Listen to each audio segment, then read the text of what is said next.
Hi all, welcome back to my channel. ಎಲ್ಲರೂ ಹೇಗಿದ್ದೀರಾ? ಚೆನ್ನಾಗಿದ್ದೀರಾ ಅಂತ ಅಂದ್ಕೊಂಡಿದ್ದೀನಿ. ನಾನು ಕೂಡ ಚೆನ್ನಾಗಿದ್ದೀನಿ. ಬನ್ನೇರುಘಟ್ಟ ನ್ಯಾಷನಲ್ ಪಾರ್ಕ್ಗೆ ಬರೋ ತನಕ 1 ಗಂಟೆನೇ ಆಗಿಬಿಡ್ತು. ಶನಿವಾರ ಆಗಿರೋದ್ರಿಂದ ಫುಲ್ ರಶ್ ಇತ್ತು, ಟ್ರಾಫಿಕ್ ಕೂಡ ಇತ್ತು.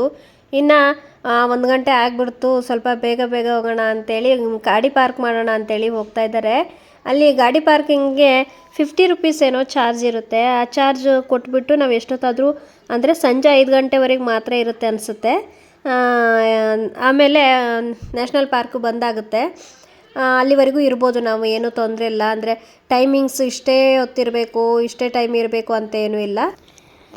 ಗಾಡಿ ಪಾರ್ಕಿಂಗಿಗೆ ಜಾಗ ಹುಡುಕಿದ್ವಿ. ಸ್ಟಾರ್ಟಿಂಗಿಂದ ಫುಲ್ ಎಂಡ್ವರೆಗೂ ನೋಡಿದ್ವಿ. ಒಂದೇ ಒಂದು ಕಡೆ ಸ್ವಲ್ಪನೂ ಎಲ್ಲೂ ಜಾಗ ಇರೋ ಹಾಗೆ ಗಾಡಿ ನಿಲ್ಲಿಸಿದ್ದಾರೆ. ಇನ್ನು ಸ್ವಲ್ಪ ಏನಾದರೂ ಸ್ವಲ್ಪ ಗಿಡಗಳಿದ್ದರೆ ಕೆಳಗಡೆ ತಂಪ್ಲು ಬಿದ್ದಿರುತ್ತಲ್ಲ ಅಂಥೇಳಿ, ನೆರಳಿರುತ್ತೆ ಅಂಥೇಳಿ ಹುಡುಕಿ ಅಂತೂ ಮೇಲೆ ಹೋಗಿ ಗಾಡಿ ನಿಲ್ಲಿಸಿದ್ರು. ಫುಲ್ ಮೇಲೆ, ಅಲ್ಲಿಂದ ನಡ್ಕೊಂಬರ್ತಾ ಇದ್ವಿ.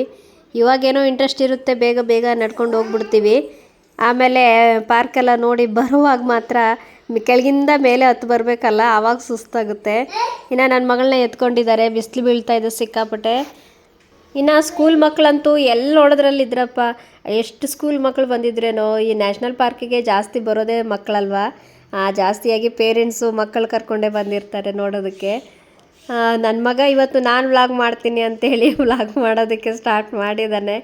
ಏನೇನೋ ಹೇಳ್ತಾ ಇದ್ದಾನೆ. ನಾವು ದೇವಸ್ಥಾನಕ್ಕೆ ಹೋಗಿದ್ವಿ, ಆಂಜನೇಯ ದೇವಸ್ಥಾನಕ್ಕೆ, ಗಾಳಿ ಆಂಜನೇಯ ದೇವಸ್ಥಾನಕ್ಕೆ ಹೋಗಿ ಇವಾಗ ನ್ಯಾಷನಲ್ ಪಾರ್ಕಿಗೆ ಬಂದಿದ್ವಿ ಬನ್ನೇರುಘಟ್ಟದಲ್ಲಿ ಅಂತ ಹೇಳ್ತಾ ಇದ್ದಾನೆ. ಇನ್ನು ಟಿಕೆಟ್ ತೊಗೋಬೇಕು. ಒಬ್ಬರಿಗೆ 100 ರುಪೀಸು ಚಾರ್ಜಸ್ ಇರುತ್ತೆ ಒಬ್ಬರಿಗೆ. ಚಿಕ್ಕ ಮಕ್ಕಳಿಗಿರಲ್ಲ, ಅಂದರೆ 6 ವರ್ಷದ ಮೇಲ್ಪಟ್ಟು ಮಕ್ಕಳಿಗೆ ಇರುತ್ತೆ ಅನಿಸುತ್ತೆ ಚಾರ್ಜು. ನಾನು ಎಷ್ಟು ಇವನಿಗೆ ತೊಗೊಂಡಿಲ್ವಾ ಏನು ಅಂತ ಕೇಳಿಲ್ಲ ನಮ್ಮ ಮನೆಯವ್ರನ್ನ. ಹಾಗೆ ಬಂದ್ವಿ. ಹಾಗೆ ಬರುವಾಗ ನನ್ನ ಮಗಳಿಗೆ ಸಿಕ್ಕಾಪಟ್ಟೆ ಬಿಸಿಲು ಅಂತೇಳಿ ಹಾಗೆ ಒಂದು ಕ್ಯಾಪ್ ತೊಗೊಂಡು ಬಂದ್ವಿ. ಶ್ರೇವಿಗೆ ಕ್ಯಾಪ್ ತಗೋ ಅಂತಂದರೆ ಅದೇನೋ ಹುಲಿ ಮುಖ ಇರೋದು ಮುಖವಾಡ ತೊಗೊಬಂದಿದ್ದಾನೆ. ಫಸ್ಟ್ ನಮ್ಗೆ ಕಾಣಿಸಿದ್ದೆ ಜೀಬ್ರಾ. ನೋಡಿ ಎಷ್ಟೊಂದಿದ್ದಾವೆ ಜೀಬ್ರಾಸ್. ಶ್ರೇಯು ಸಫಾರಿಗೆ ಹೋಗೋಣ ಅಂತ ಇದ್ದ. ನಮ್ಮ ಮನೆಯವರು ಸಫಾರಿಗೆ ಬೇಡ ಇವಾಗ, ಯಾಕಂದರೆ ಬಿಸಿಲು ಜಾಸ್ತಿ ಇದೆ ಅಲ್ವಾ. ಬಿಸಿಲು ಜಾಸ್ತಿ ಇದ್ದರೆ ಇವಾಗ ಪ್ರಾಣಿಗಳೆಲ್ಲ ಒಳಗಡೆ ಹೋಗಿ ಮಲ್ಕೊಂಬಿಡ್ತವೆ. ಇವಾಗ ಸ್ವಲ್ಪ ತಂಪಲಿದ್ರೆ ಸ್ವಲ್ಪ ಹೊರಗಡೆ ಬರ್ತವೆ ತಿನ್ನೋದಕ್ಕೆ ಅಂತೇಳಿ. ಜಾಸ್ತಿ ಬಿಸಿಲಿದ್ರೆ ಒಳಗಡೆ ಹೋಗಿ ಮಲಗಿದ್ಬಿಡ್ತವೆ. ಬೇಡ ಇವಾಗ ಬೇಡ, ಜಾಸ್ತಿಯಾಗಿ ಪ್ರಾಣಿಗಳು ಕಾಣಿಸಲ್ಲ ಅಂತ ಹೇಳ್ತಾಯಿದ್ರು. ಹಾಗೆ ನಮಗನ್ಸುತ್ತೆ ಈ ಬನ್ನೇರುಘಟ್ಟ ಅಂತೂ ನಾವು ತುಂಬ ಸರಿ ಬಂದಿದ್ವಿ. ವರ್ಷಕ್ಕೊಂದು 2 ಸರಿ 1 ಸರಿ ಅಂತೂ ಬರ್ತಾನೆ ಇರ್ತೀವಿ. ಪ್ರಾಣಿಗಳಿಗೆಲ್ಲ ಪರಿಚಯ ಆಗಿಬಿಟ್ಟಿದ್ದೀವೇನೋ ನಾವು. ಪ್ರಾಣಿಗಳು ನಮ್ಮನ್ನು ನೋಡಿದ್ರೆ ಇವ್ರನ್ನೆಲ್ಲೋ ನೋಡಿದ್ದೀವಿ ಅನಿಸುತ್ತೇನೋ ಅಂದ್ಕೊಳ್ತವೆ ಅಂತ ಮಾತಾಡ್ಕೊಂಡು ಬರ್ತಾಯಿದ್ವಿ. ನೋಡಿ ಜಿರಾಫೆ ನೋಡಿ ಎಷ್ಟು ಹೈಟ್ ಇತ್ತು ಅಂದರೆ, ನಾವು ಸ್ಟಾರ್ಟಿಂಗಲ್ಲಿ ನೋಡ್ದಾಗಿದ್ದೇನು ಸ್ಟ್ಯಾಚ್ಯೂ ಏನೋ ಅಂದ್ಕೊಂಡ್ವಿ, ಸುಮ್ಮನೆ ನಿಂತ್ಕೊಂಡಿತ್ತು. ಆಮೇಲೆ ಆ ಕಡೆ ಈ ಕಡೆ ಓಡಾಡ್ತಾ ಇದ್ವು. 2 ಜಿರಾಫೆ ಇತ್ತು.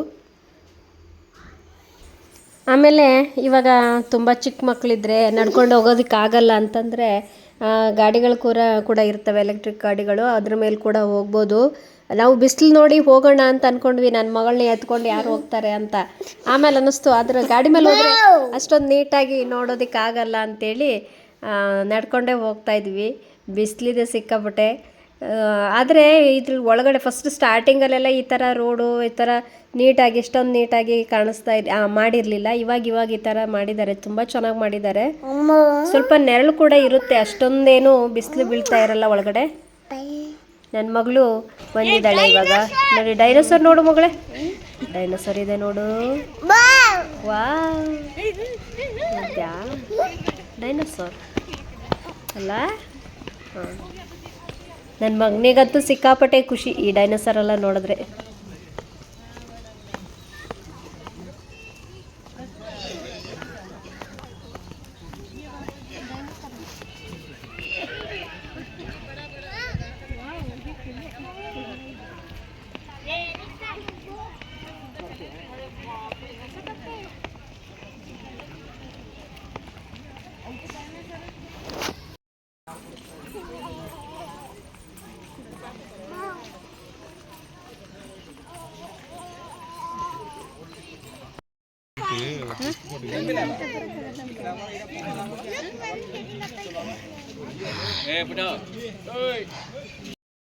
ಆಟ ಇದೆ ಕದ್ರಾಗ.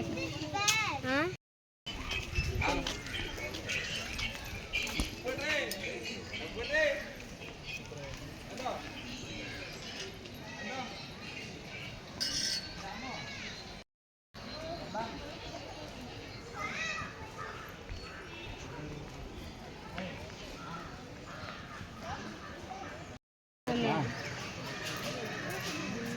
ಮಮ್ಮಿ ಒಂದೇ ಕಡೆ ಇರ್ತಿ ಬಾ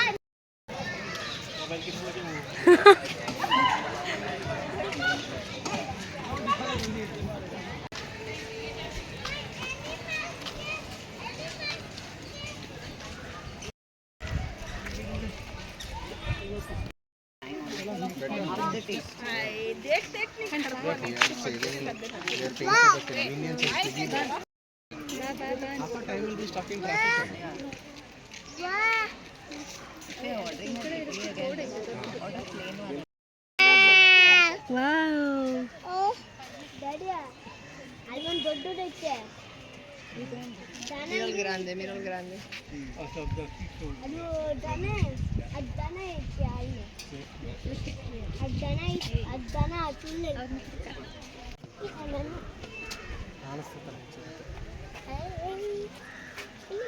ಬಾವ್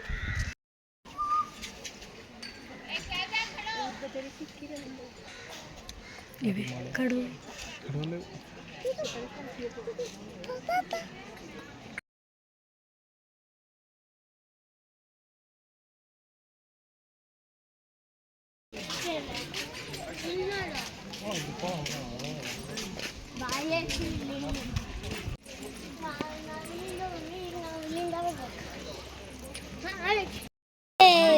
ಎಂತದ್ದು ಮಳೆ ಸರಿ ಸರಿ ಅಲ್ಲಿ ಕಂಡೆ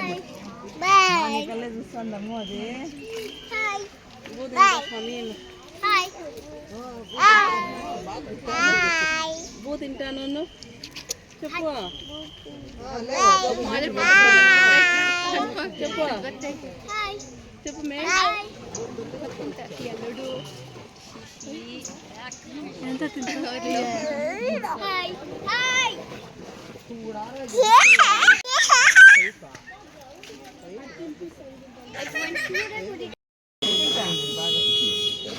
ಸೋಗ್ತತಿಗ ಶ್ರೇಯಸ್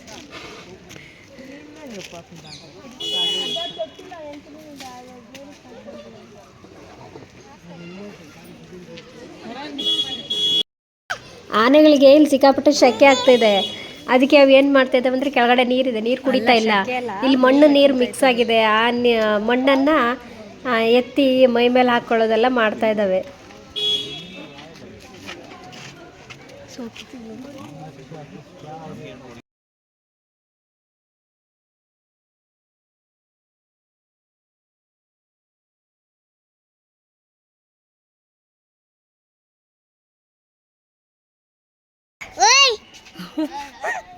ಕರಿ ಅಂಬರ ಅಮ್ಮ ಅಮ್ಮ ಅಲ್ಲ ಅಂಬ ಅಮ್ಮ ಅಂಬ ಅಂಬ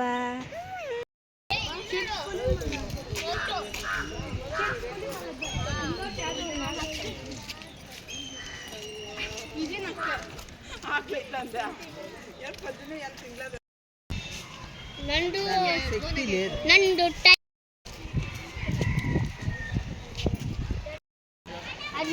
ಏ ಕೆಳಗಡೆ ಕೆಳಗಡೆ ನೋಡು.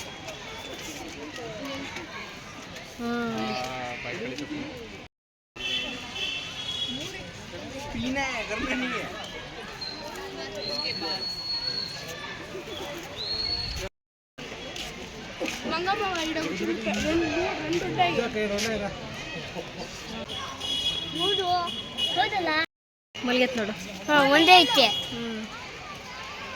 ಬ್ಲ್ಯಾಕ್ ಕ್ಯಾಟ್ಸ್ ನೋಡಲ್ಲಿ.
ಆಮೇಲೆ ಅದಿಷ್ಟೆಲ್ಲ ತಿರುಗಾಡಿ ನೋಡಿ ಬರೋದ್ರೊಳಗೆ 3 ಗಂಟೆ ಆಯಿತು.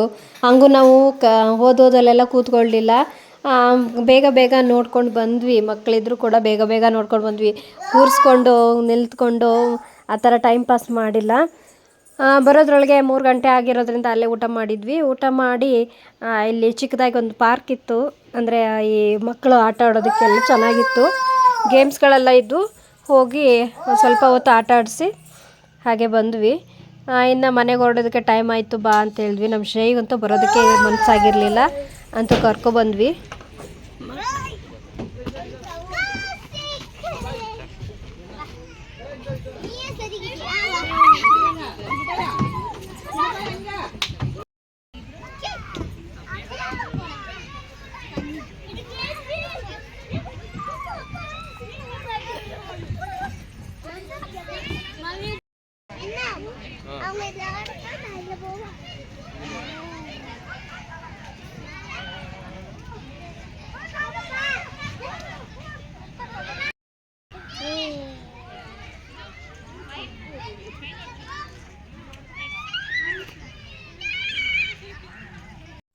ಇದೆ ನೋಡಿ ಸಫಾರಿ ಬಸ್ಸು, ಇದರೊಳಗಡೆಯಿಂದನೇ ಕರ್ಕೊಂಡು ಹೋಗ್ತಾರೆ.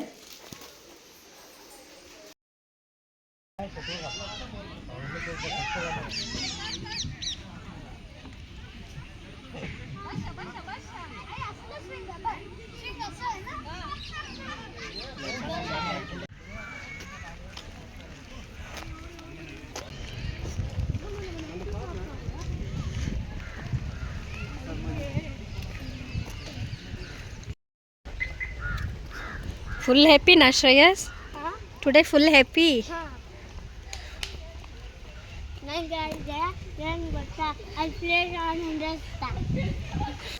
ಹಾಗೆ ಅಲ್ಲಿಂದ ಮನೆಗೆ ಬಂದ್ವಿ. ಹೊಸ ರೋಡು. ಇಲ್ಲಿ ನಾವು ಯಾವಾಗಲೂ ಹೊರಗಡೆ ಬಂದರೆ ಇಲ್ಲೇ ಕಬ್ಬಿನ ಹಾಲು ಕುಡಿಯೋದು.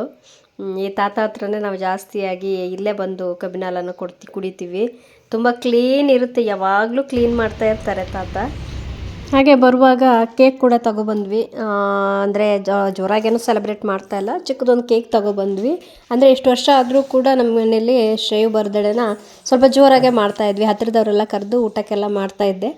ಈ ವರ್ಷ ಚಿಕ್ಕದಾಗಿ ಮಾಡ್ತಾಯಿದ್ದೀವಿ. ಅವನಿಗೂ ಬೇಜಾರಾಗಬಾರ್ದು ಅಂತ ಬರುವಾಗಲೇ ಒಂದೆರಡು ಟಾಯ್ಸ್ದು ಗಿಫ್ಟ್ ಪ್ಯಾಕ್ ಮಾಡ್ಕೊಬಂದಿದ್ವಿ.